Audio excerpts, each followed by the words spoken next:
Hey guys, welcome back to another Moy Style video. In today's video, I'm going to show you how to receive the ball at first base. Hey,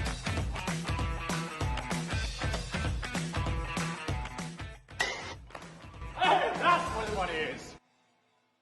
All right, so before we get started, I'm going to show you the anti-Moy Style way. So, as a righty, if I'm receiving the ball from the infield, and I'm receiving it from the third baseman, shortstop, or second baseman, the last thing I want to do is start stretching with my right foot towards the ball. This will be anti-Moy Style. Now, as a lefty, if you're stretching, if you got both feet on the bag, and then you're trying to stretch with your right foot, that would be anti-Moy Style.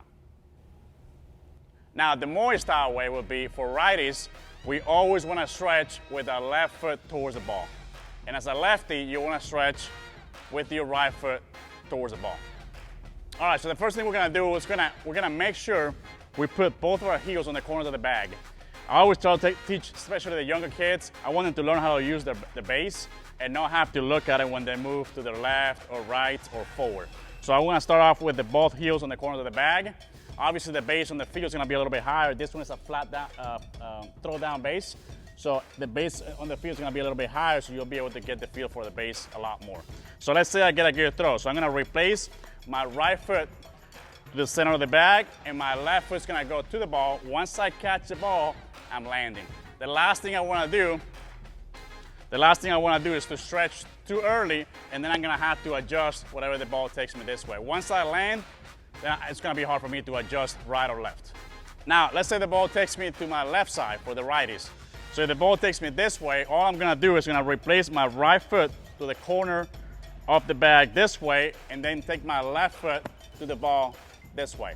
Now, if we try to stretch from where we at here, sometimes we may not be able to reach as far, and we may just barely miss the ball, hit the tip of the glove, or just barely miss. So I want to be able to move around.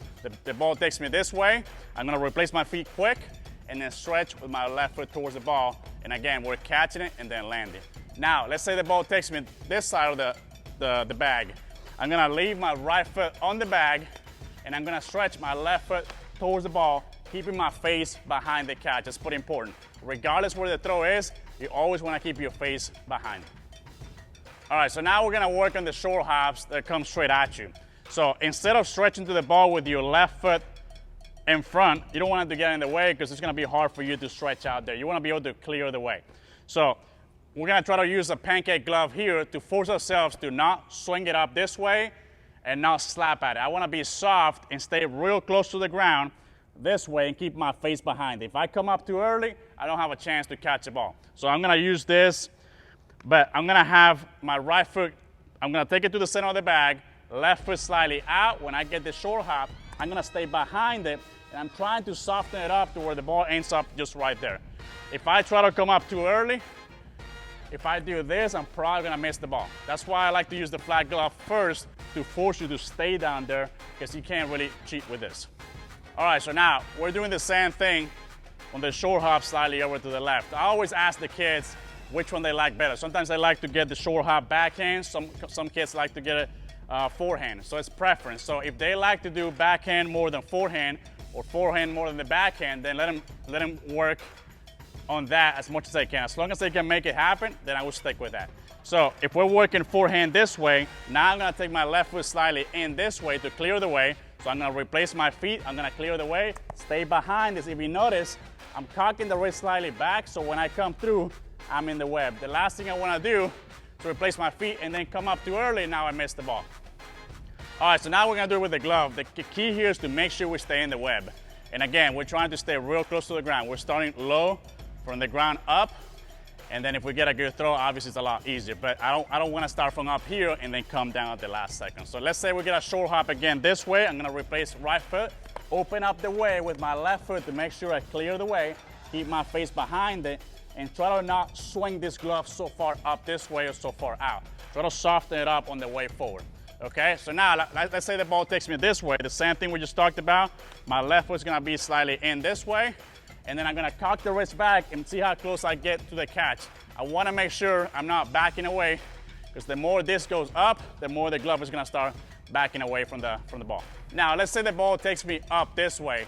Normally, first basemen, the tendency is to try to go forward first and that ball's gonna beat over their head. So the last thing I wanna do is start stretching too far forward, and that ball keeps carrying over my head. So if the ball takes me up, it's okay to come off the bag. Don't try to stay stuck on the bag if you can't reach, because I'd rather catch a ball and the kid being safe than letting that ball get by me. Now we're giving up bases. So now we're gonna do the same footwork, both heels on the corner of the bag. We're gonna replace our right foot to the center and then go up and then try to come right back down with your right foot. Now, let's say we get an in-between hop here where we cannot really work it through or make it a long hop. It's pretty hard as a first baseman to try to use our footwork because all we're doing is receiving. As a middle infielder, as a third baseman, you're able to work it through and use your footwork. Here, we gotta be able to stop the ball.